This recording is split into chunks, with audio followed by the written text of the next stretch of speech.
Hello दोस्तों, good morning. Radhe Krishna.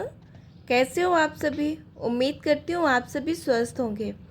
तो आज मैं आप सबके साथ अपनी लाइफ की एक छोटी सी स्टोरी शेयर करती हूँ। जैसे कि मैं आपको अपने लाइफ के बारे में हर एक चीज़ बताती हूँ, उसी तरह से ये भी स्टोरी मैं आप सबके साथ शेयर करना चाह रही हूँ। आप प्लीज़ इस वीडियो के क्वालिटी पे मत जाइएगा, क्योंकि सिचुएशन ऐसी थी ना कि फ़ोटोज़ अच्छी ले ही नहीं सकती थी और अच्छी फ़ोटो नहीं थी, तो जो भी मेरे पास थी मैंने उनसे ही एक भी वीडियो बनाया आप सबके लिए। जैसे कि मैंने आप सबको बता रखा है, फरवरी में मेरी सर्जरी हुई थी और मैं 2 महीने तक एडमिट रही थी। तो 24 मार्च को मेरी एनिवर्सरी थी और मैं उस टाइम पे 22 मार्च को मैं हॉस्पिटल में थी। उस दिन मैं बहुत ज़्यादा रो रही थी कि मुझे डिस्चार्ज करा लो। मैं हॉस्पिटल में 2 महीने में रह के बहुत ज़्यादा थक गई थी, क्योंकि उस टाइम पे ना मैं चल पाती थी ना मैं बैठ पाती थी बहुत बिल्कुल भी। तो बस वही था कि लेटे रहना, और थोड़ा सा मैं उस टाइम खड़े होने लगी थी। डॉक्टर भी मुझे क्लियर नहीं कर रहे थे कि आप कब तक चल पाओगी, कब तक आप बिल्कुल से ठीक हो जाओगे। वो भी 3 to 6 मंथ बोल रहे थे कि 3 to 6 मंथ में आप चलने लगोगे। तो मुझे ये था कि इससे अच्छा घर चली जाऊँ, घर में हो सकता है मैं जल्दी से रिकवर हो जाऊँ। तो मैं घर आ गई और 24 मार्च को मेरी एनिवर्सरी थी। और उस दिन होता है ना कि बहुत खुशी का दिन होता है, बट मेरे लिए वो दिन खुशी का नहीं था। क्योंकि जैसे कि आप सब देख रहे हो, मैं एनिवर्सरी सेलिब्रेट तो कर रही हूँ। मेरा पहले तो एनिवर्सरी सेलिब्रेट करने का बिल्कुल भी मन नहीं था। मेरा मन ही नहीं था कि मैं मनाऊँ। हस्बैंड बोले ठीक है नहीं मनाऊँगा, बट उन्होंने चुपचाप से सारी अरेंजमेंट कर ली थी। और मेरी सिस्टर इन लॉ भी दिल्ली में ही रहती थी, तो वो भी आ गई थी। वो हमेशा मुझसे मिलने आती रहती थी हॉस्पिटल में, वीक में 1-2 बार आती थी। जीजू तो आते ही रहते थे और फ़ोन तो दिन में 2-3 बार करती रहती थी। मेरी फैमिली का बहुत अच्छा सपोर्ट था, ससुराल से भी और मायके से भी। मुझे सब लोग दिन में फ़ोन करते रहते थे, मोटिवेट करते रहते थे, बोलते रहते थे जल्दी से ठीक हो जाओगी, जल्दी से ठीक हो जाओगी। बट जैसे कि मैं आपको बता रही थी एनिवर्सरी के बारे में, इस दिन आपने देखा होगा ना कि मैं वॉकर से हाथ बिल्कुल भी नहीं छोड़ पा रही हूँ। और मैंने हाथ भी इतने टाइट पकड़ रखे हैं ना, बिल्कुल सीधे हाथ, बिल्कुल हाथ भी मेरे फोल्ड नहीं हो पा रहा है। और मैं 1 मिनट से भी ज़्यादा नहीं खड़ी हो पा रही थी। बस मैं थोड़ी देर खड़ी हुई, 10, हाँ बस 30-40 मिनट, सॉरी 30-40 सेकेंड खड़ी हुई। उसके बाद मैं बोलने लगी थी मुझे लेटा दो, मुझे लेटा दो, मुझसे खड़ा नहीं हुआ जा रहा है। और जैसे कि आप सब मेरा गिफ्ट भी देख रहे हो, मेरे हस्बैंड ने मुझे एनिवर्सरी गिफ्ट दिया था।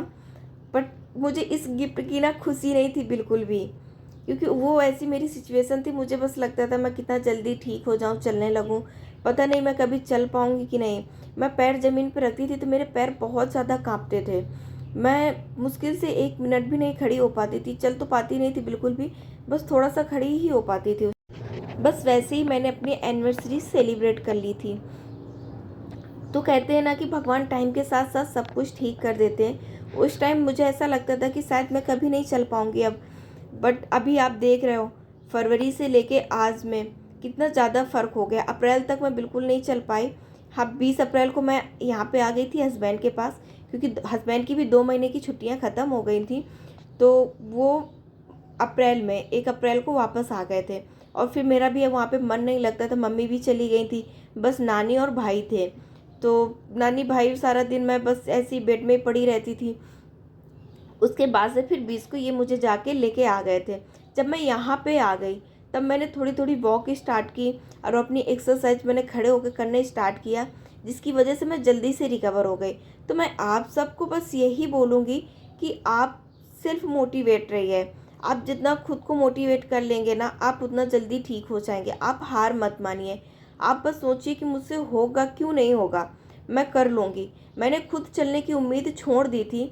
मुझे लगता था कि मैं नहीं चल पाऊँगी, बट फिर मुझे ये भी लगता था ना कि मैं थोड़ी सी कोशिश कर लेती हूँ, कितना भी दर्द हो।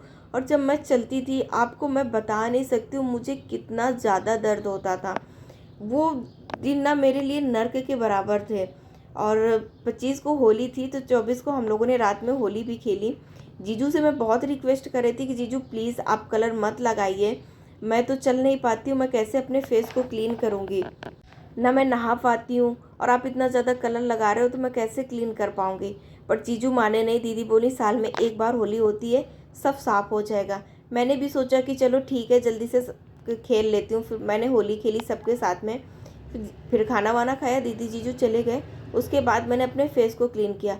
मुझे अपने फेस को क्लीन करने में इतना ज़्यादा टाइम लगा, इतनी ज़्यादा वाइब्स लगी, और मेरा फेस इतना ज़्यादा गला रहा था, इतना ज़्यादा मेरे फेस में जलन हो रही थी कि पूछो मत। बट एक खुशी भी थी ना त्यौहार की, तो हो गया सब उस दिन। बस आज की वीडियो में मैं आप सबको इतना ही बोलूँगी कि आप सबको कोई भी दिक्कत हो, आप खुद सेल्फ मोटिवेट रहिए, आप हर एक मुसीबत से लड़ सकते हो। तो उम्मीद करती हूँ मेरा वीडियो आपको पसंद आया होगा। वीडियो को लाइक करना, सब्सक्राइब करना। थैंक